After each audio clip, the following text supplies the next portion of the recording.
I just wanted to do a quick video just to show you the customization on this Stern Jurassic Park Pro pinball machine. This is actually my pinball machine, the second Jurassic Park I've actually had. And this is something that I wanted to do with the first one, but as you may well remember, I got Deadpool at the same time, and I actually ended up getting Deadpool airbrushed. And hopefully you've seen that on the channel. I'll try and edit in a few pictures of that on this. In fact, I've had Deadpool airbrushed, I've had Elvira airbrushed, and I've also had this Jurassic Park airbrushed.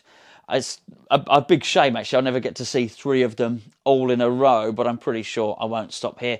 In all honesty, I'm a bit addicted to having it done. I do love the way it frames, to use one of Spencer's terms, the way it frames a pinball machine. It's not for everybody having airbrushing done. Don't worry, I will swing the camera around and give you a closer look in just a minute. It's not for everybody. In fact, on the forum, even just a couple of weeks ago, there's a debate about whether you should mod or shouldn't mod, whether modding a machine adds anything to a game at all. For me, I prefer this so much more than the standard black Stern powder coating that you get. Not for every machine, it has to be said. For instance, this is getting swapped by myself for a Monster Bash. Now, for a Monster Bash, I probably wouldn't do any airbrushing. I quite like the chrome original look on a Monster Bash, but for something like this, I really do feel that it adds to it. I've always thought the moment you have artwork, the moment you decide upon a theme, the moment there's a dinosaur on there and there's a logo and everything else, the moment you do that, you've sort of already bought into the theme anyway. So these parts I always consider to be unfinished. Don't get me wrong, it is an expensive pursuit. However, pinball machines aren't cheap anyway, so I just feel doing that little bit extra sort of does lift the machine a little bit. Maybe it's just me. I often just stand there find myself looking at pinball machines. Anyway, you're already brightening it up. There's already flashing lights and attractive sounds and everything else. Just so for me, I do like to throw a couple of mods at a machine. Now, the artist who's hand-painted this, and it is all hand-painted, that's obviously the difference between airbrushing and powder coating. The details for the artist are in the description below. And when I say below, underneath the screen, there's a little arrow. You do a drop-down arrow, and there'll be some details in there in the written comments.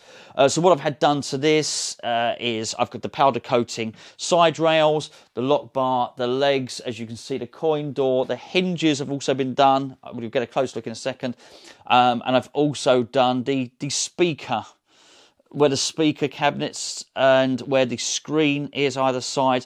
These have been cut out, and they've actually had some speaker lights and some Kenwood speakers put in afterwards, just to give that sort of glow. It's part of the effect, isn't it? The Jurassic Park sign, which is I guess is the fossilised remains or skeletal remains of the T-Rex with that red light behind it.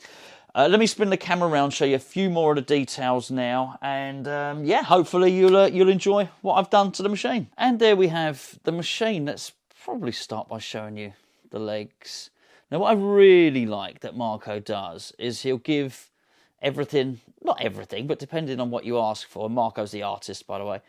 A weathered look. Looks a bit burnt, looks a bit singed, a bit charred, doesn't it? And that's very much in keeping with the theme, because by and large, by the time the dinosaurs have broken out, Jurassic Park as a concept, as a theme, as a park, as a zoo has failed. So they're breaking through the fences.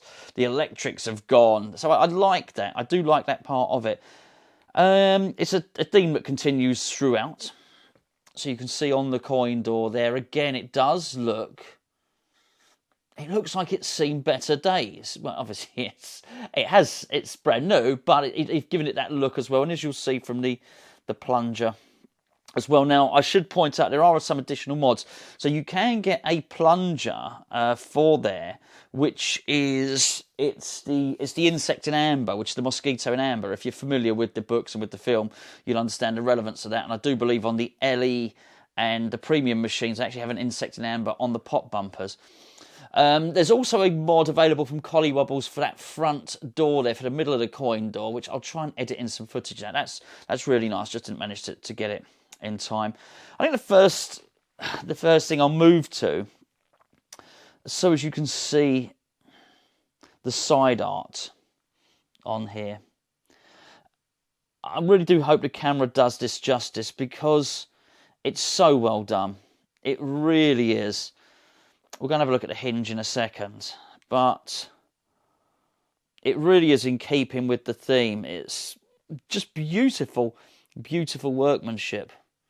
Hopefully it's not too bright or washed out for you. I'll just turn the light down ever so slightly. Hold on, that's up. Looks a view. There you go. That's a bit better. That's probably a more vibrant red than the camera's actually showing at the moment. The lock bar is... I decided to go with this. The wonderful thing about Marco is he'll do what you ask him to do. So, for instance, if you remember with Deadpool, I asked him to put Deadpool's face on here. I thought this was nice just if it just remained the same. As I mentioned earlier, it does frame the playfield really, really nicely and gives some separation, I think, between the playfield and the rest of the machine, which I think, again, sort of carries over there.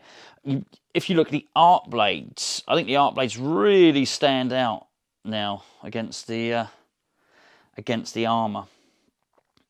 I'll just show you, actually, before I go to the speaker panel. Just have a look there at those hinges. And they're gorgeous. Absolutely gorgeous. Anyway.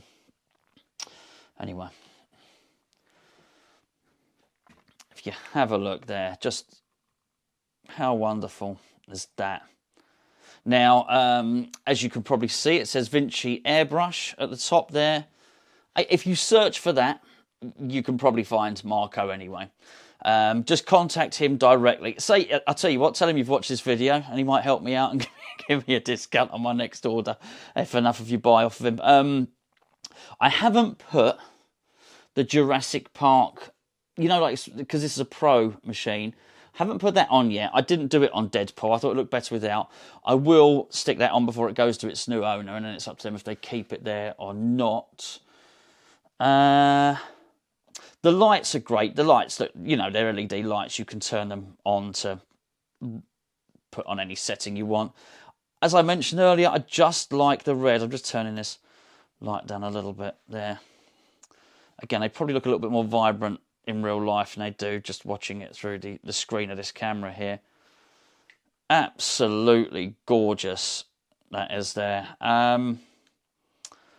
Just take you through the playfield just quickly, because there are a couple of little bits that have been added to the playfield. I mean, there are far more modded machines in terms of Jurassic Park than this one.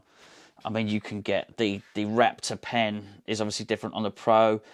You can get an upgrade or a Mezzle mod for that, which is pretty cool. I used to have one on my first Jurassic Park machine. You can also get there's the T-Rex there. I believe you can get a T-Rex which moves, which is obviously a feature of the Pro and the LE. This one has a pterodactyl on there. Don't ask me to spell that. Begins with a P. Should be a T, really, shouldn't it? This one's also got an additional helicopter on there. What comes as standard looks bloody awful. Let's be fair, and of course the art blades on it as well, and some of the apron cards. It's a lovely game. I mean, it's a lovely game. One of the best games that's ever been made. And as you'll know, if you're a regular watcher of the channel and you listen to our podcasts, the chinwags and everything, I just find it a little bit difficult. It's a little bit too tough for me. And swapping it for a Monster Bash is about right. Hopefully you enjoy and appreciate the armour that you can see on here. My next one is I'm trying to figure out a design for Batman. Now, the airbrushing I've seen for Batman, or the stern one, is very much like the Batmobile. So you'd have it black along here, but it's got the red stripe. It's a little bit minimalistic for me. There's nothing subtle about me at all. I like these things to stand out. Look, there's no hiding excuse me, I've just killed my light. There we go. There's no hiding a pinball machine. So I don't really feel the need for it to be subtle at all. They're big, they're bright, they're loud. I'd like the artwork to continue as much as I can. So for me, the Batman 66 artwork is just a little bit subtle. So I'm trying to think of something a little bit more vibrant and maybe really incorporate some of the baddies, the villains, you know, Joker and Penguin, and get them incorporated in that. Anyway, that's a video for another day. Hopefully you've enjoyed seeing this. It was really important for me to get it on the channel, to have a really good look at it, and to show it off on a video. As I say, I'm very proud of it. I really am. I was proud of Elvira as well, and obviously I love Deadpool, as if you're regular viewers, you'll know. This may be the best one. This may be the best one in terms of the look of it. It's tough. The Deadpool does look good, doesn't it? And so did Elvira.